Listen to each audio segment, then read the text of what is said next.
Hello, I'm Dustin, and this is my second video of my project.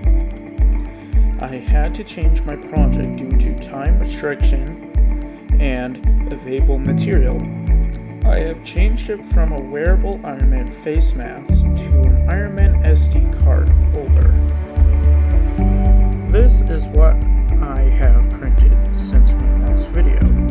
I have printed an ear right and an ear left piece, along with 2 linkage pieces. I have also printed the face mask and lower jaw piece. These pieces all together took roughly around 6 hours to print. In this image, you can see the scale size of the project.